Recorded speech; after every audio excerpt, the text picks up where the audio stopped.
The galactic warning. The stars above Earth shimmered with silence, but that silence was broken by a message.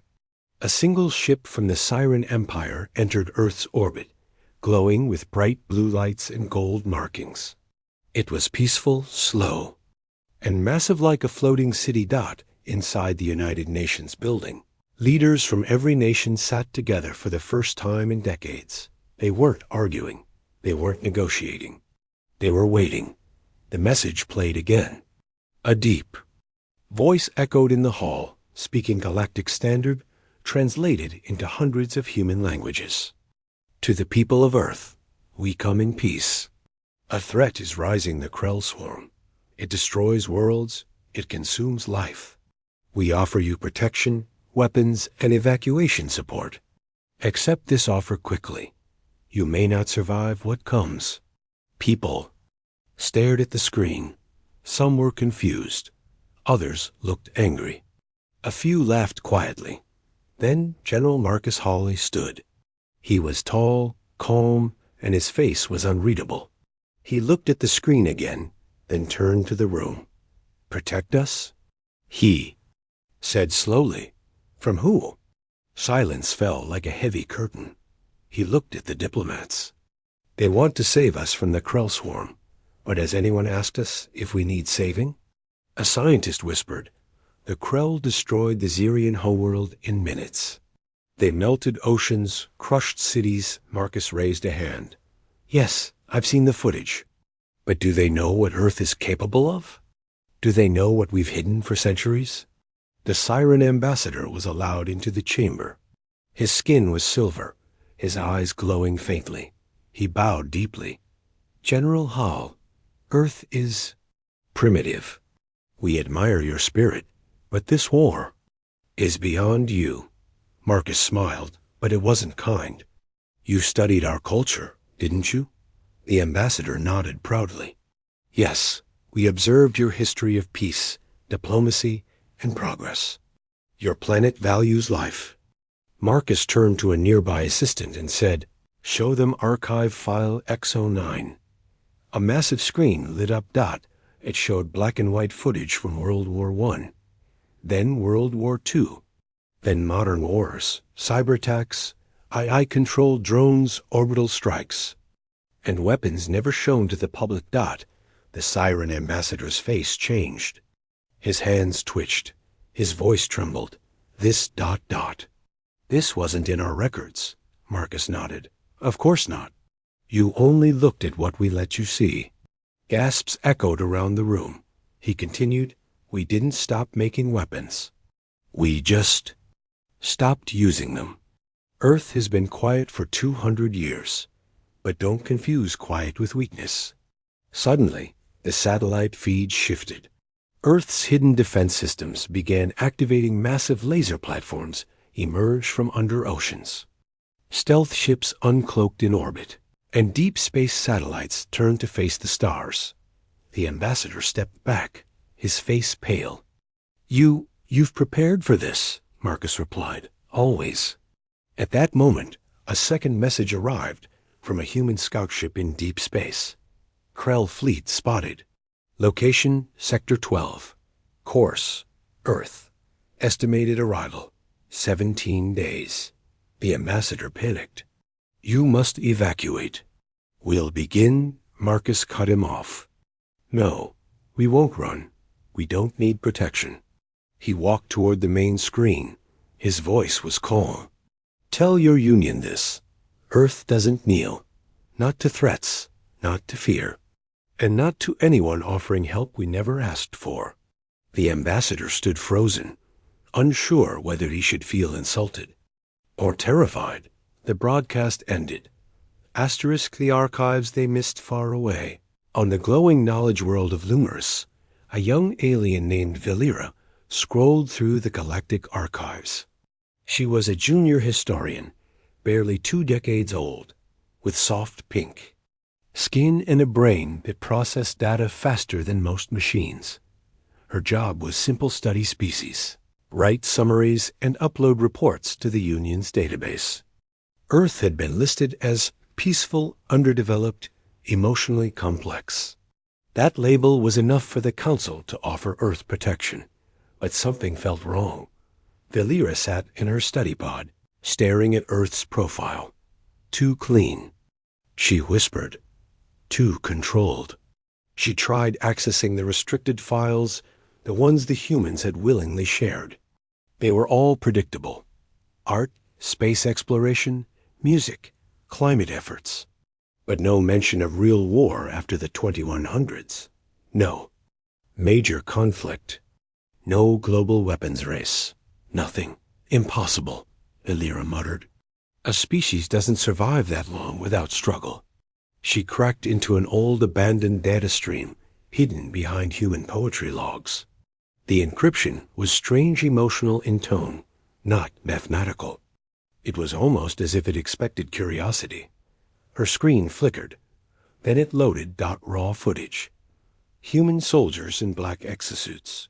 Silent machines hovering over deserts. Nuclear dust clouds. AI drones fighting each other above cities. A dark symbol, marked with an X and the words, Last Resort Division, only if Earth falls. Valera's 4 hearts beat faster. No, we didn't see this, she whispered. She kept digging. The deeper she went, the more terrifying the discoveries. Earth's colonies on Mars and Titan had secret training camps. There were files on psychic research, files on wartime cloning. One clip showed a human tank teleporting across space for a surprise strike. Another showed a wormhole collapsing after. A single shot was fired into it from Earth. Valera finally understood. Earth had been planning for a war the galaxy didn't even know was coming. She tried to contact the Council, but her call was denied. Level 7 interruption. Earth classified. No alerts allowed. She realized the truth. The Union didn't ignore Earth's violent history. They erased it because they were afraid. Back on Earth, General Marcus received a silent message. From Valera. She had risked everything to send it. A data package titled, What the Union Hid from You. It opened on a hologram. Valera's face appeared, frightened but determined. You don't know me. I'm Valera from Lumerus. The Council lied. They think you're a threat. That's why they offered protection. Not to help you, but to watch you. Because if Earth ever wakes up, the balance of power shifts. She added one final warning. The Krell swarm? It's not just a threat. It's a test. A test they hope you fail so they can control what rises from your ashes. Marcus stared at the screen. He didn't speak for a long time, and he looked out. The window toward the stars, and said quietly, Let them come. The Krell make first contact. The Krell swarm didn't speak. They didn't send messages. They didn't wait. They only arrived and consumed. Out in Sector 12, far from Earth, a small mining station named Argos Red floated in silence. It was a shared facility, half human, half Kolari. A joint project meant for peace. That peace ended in 3 seconds. A black hole opened in the sky above Argos Red, but it wasn't a hole. It was a mouth. A Krell hive ship tore through the stars like a wound. It didn't use engines. It moved like... It drifted through space itself. Its shape was alive bones, flesh, and machine parts, fused into something ancient and angry. It didn't scan. It didn't wait. It attacked. Thousands of organic projectiles hit the station, melting metal, tearing. Through walls. Security bots screamed in binary. Kolari guards tried to fight. Human miners grabbed what they could, but it was chaos. In less than 1 minute, Argos Red was gone. The Krell didn't take prisoners. They left only silence behind. But they made one mistake. One escape pod got out. Inside it, drifting alone, was Eli Tran, a retired human pilot who had been working on Argos Red as an engineer.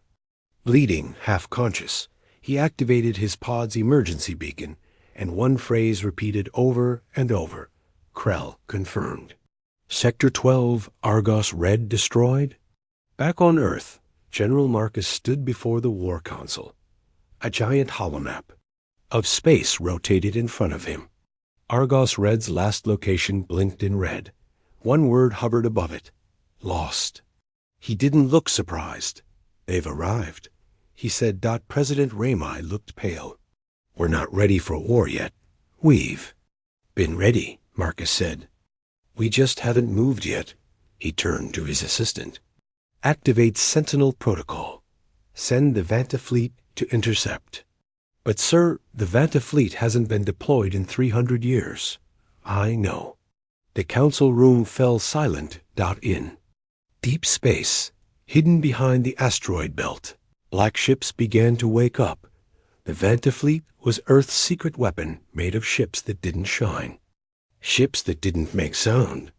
They were made with technology so advanced that most of the galaxy thought they were myths. Each one had no windows, because they had no crew. They were alive. AI, systems that had learned war, not from programming, but from Earth's own darkest wars. Their hulls were blacker than space. Their weapons had no light. They didn't warn. They ended. The Krell moved fast. Within hours, they jumped again, this time into an unprotected moon colony near Jupiter. They expected fear. They expected screams. They found a black dot waiting for them. Just one. A single ship from the Vanta fleet. The Krell sent over 50 scout beasts. Half organic, half blade, fast. Deadly. The human ship didn't move. Then silence turned into death. No flash. No beam. Just a pulse. And the Krell scouts stopped existing. As if space itself had erased them. The rest of the Krell hesitated. That was all the Vanta ship needed. It sent one message to Earth. Engagement complete. 0 resistance remaining. Moon colony safe. Back on the Galactic Union homeworld, council members watched the replay. They couldn't understand the weapon. They couldn't understand the silence. And for the first time, they couldn't understand Earth. The Siren ambassador turned pale. That wasn't defense. That was domination. And in the shadows of the council chambers, someone whispered, "What else are the humans hiding?" The human protocols, deep under the icy mountains of Antarctica. A silent machine opened.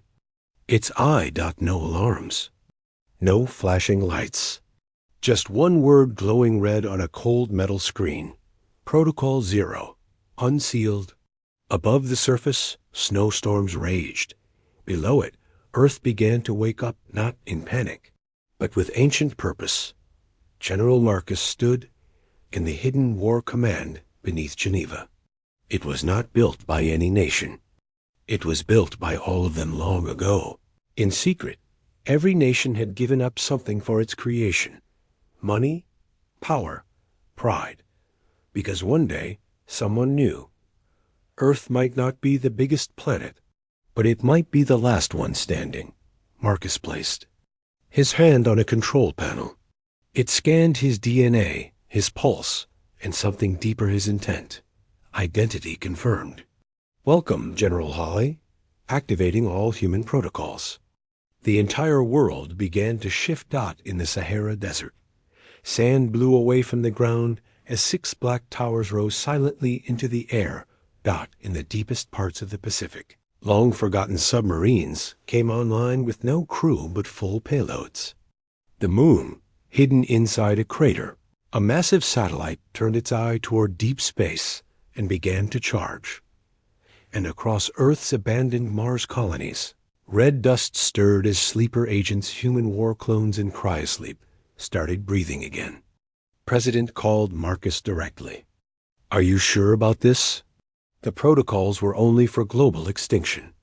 Marcus answered without emotion. The Krell are extinction. And what about the others? The Union will see this as aggression.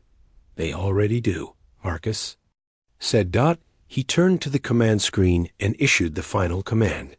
Initiate global defense web. Earth's sky changed. To the naked eye. Nothing was visible. But high above, Thousands of nanosatellites formed a protective sphere. Any object, alien or human, that moved too fast near Earth would simply vanish. Meanwhile, on a Siren warship above the Union capital, young Valera stood frozen. She had been taken by her own people for leaking Earth's secrets. But now, even the High Council couldn't look away. They had seen the Vanta fleet in action. They had watched Earth's hidden protocols rise like sleeping titans that the Union Supreme Speaker whispered. We offered them protection. But it's clear now. He didn't finish the sentence. Valera did. We were the ones being watched, not them. In a secret listening post near the Galactic core, a Krell hive ship intercepted Earth's signals that it tried to decode the transmissions, but failed. Earth's code wasn't just numbers or sounds, it was rhythm, emotion, memory, something alien minds could not process. But they felt something in those signals. Not fear, not diplomacy, but a message, clear and simple. We're awake now. Back on Earth, Marcus met with his most trusted team in a black chamber called the Core. Inside, they viewed the Krell's movement, the Union's shifting fleets, and every signal moving across the stars.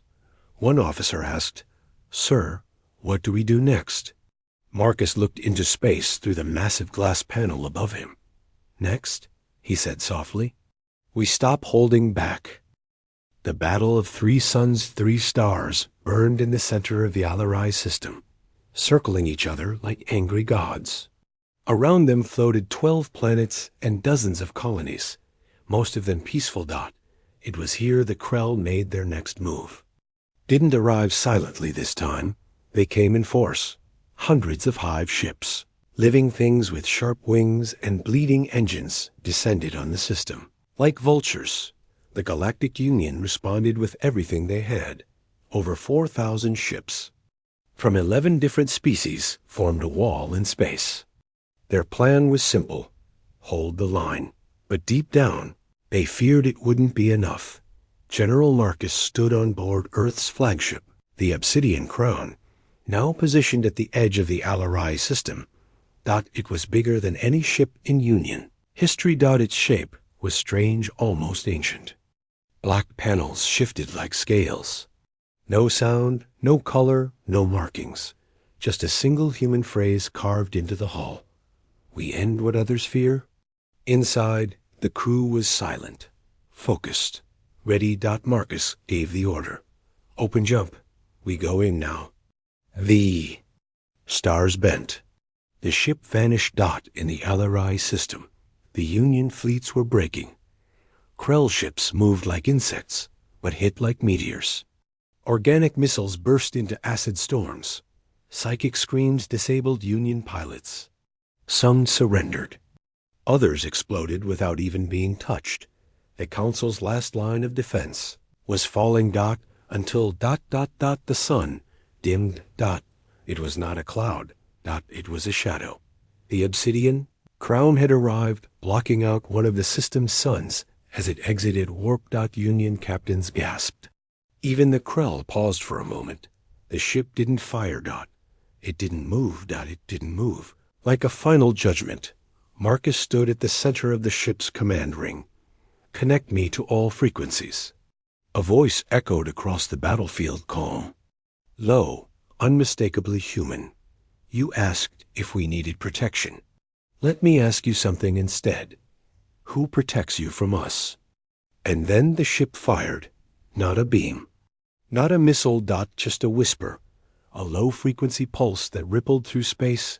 1/3 of the Krell fleet went dark instantly. Their ships stopped moving, then crumbled from the inside out. The Union forces stared in silence. No one had seen such power. No weapon trails. No signs of attack. Just obliteration. But the Krell were not finished. From the largest hive ship came a scream across the stars. It wasn't sound. It was emotion, anger, rage, hunger. The last Krell leader emerged, a massive creature with wings like torn space and eyes that bled light. It moved toward the obsidian crown. Inside the ship, red lights flickered. Marcus frowned. That thing isn't just a leader. It's a message. He turned to his AI. Engage the crown's heart. The AI paused. Warning, crown heart. Is experimental. May breach known science. Good, Marcus said. Let's breach it. The ship's core opened.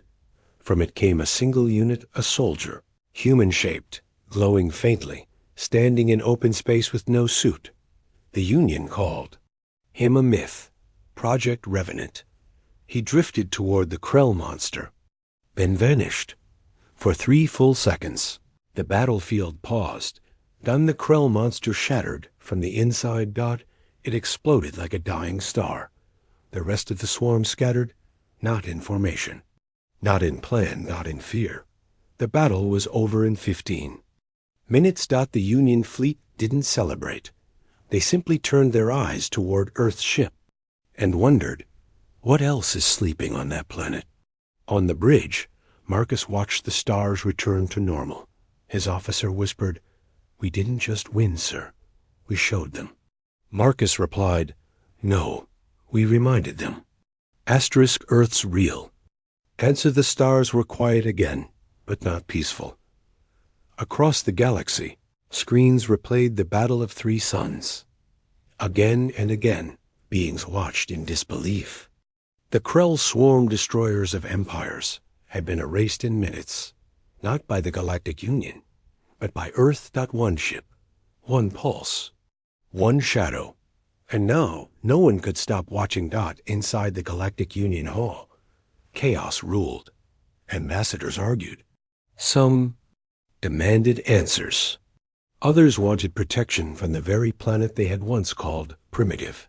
The Siren ambassador stood up and slammed his hand on the table. They didn't defend the system, he shouted. They dominated it. Someone replied, "Maybe we should ask Earth what they really want." A quiet voice spoke from behind. They already answered. All eyes turned. Valera stood in the doorway, no longer in chains, no longer afraid. Her leaked files had gone public. Earth's secrets were no longer secrets. She held a small holodisk in her hand. This, she said, was broadcast to every corner of the galaxy, 14 minutes after the battle ended. The lights dimmed. Human appeared on screen. General Marcus Hawley. No uniform. No weapons. Just a dark room and a chair. He spoke calmly, eyes steady, voice soft but clear. "You offered us protection. But you didn't understand who we are. You watched our peace and thought it was weakness. You saw our silence and thought it meant fear. But Earth is not a child in need of guidance. We are not soft. We are not blind. We remember everything." He paused, then leaned forward. "You want to know the truth? We were never afraid of the Krell.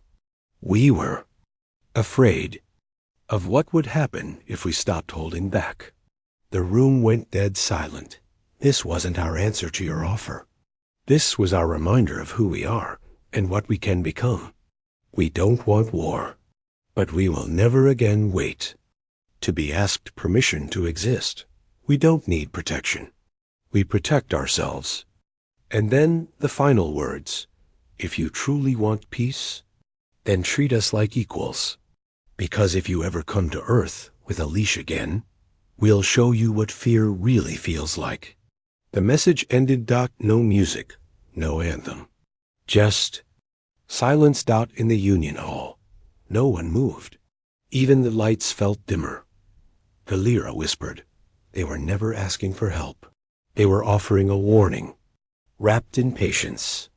Back on Earth, Marcus looked out at the dark sky through his private window. A small child ran up behind him. It was his daughter. She hugged his leg, laughing. He smiled and picked her up. Outside, Earth's skies looked normal again. But above, the clouds, the satellite web still spun quietly. The Vanta fleet still floated in the shadows.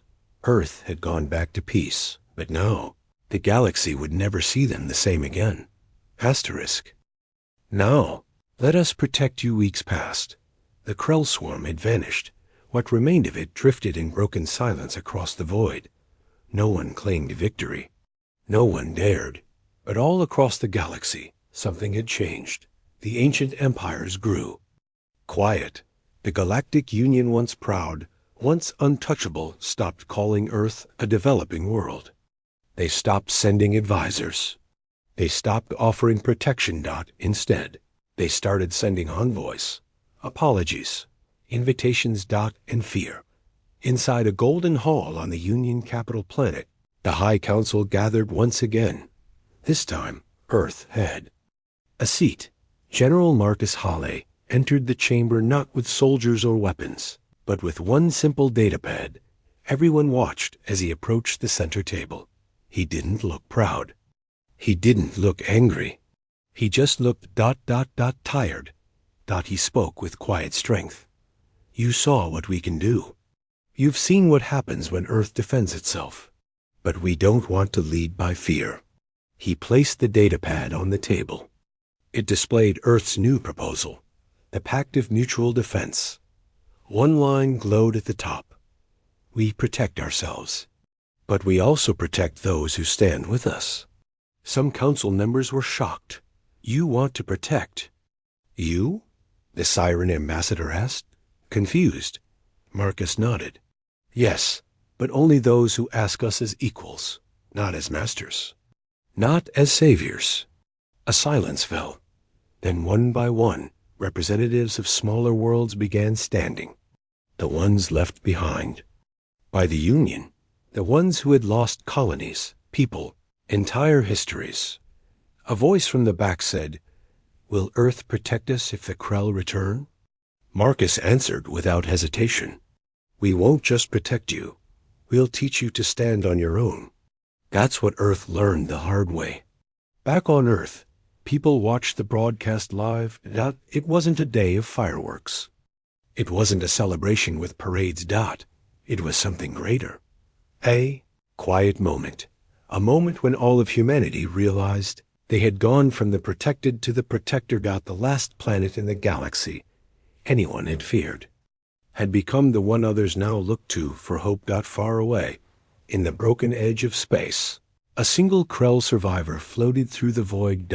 It was damaged, weak, alone, but even it felt something deep, inside, something it couldn't explain. Not defeat, not hatred. But respect. And somewhere beyond the stars, in a place even the Krell feared to go, an old machine blinked online. It had been watching. Recording. Waiting. Its logs were clear. Earth is active. Humanity has risen.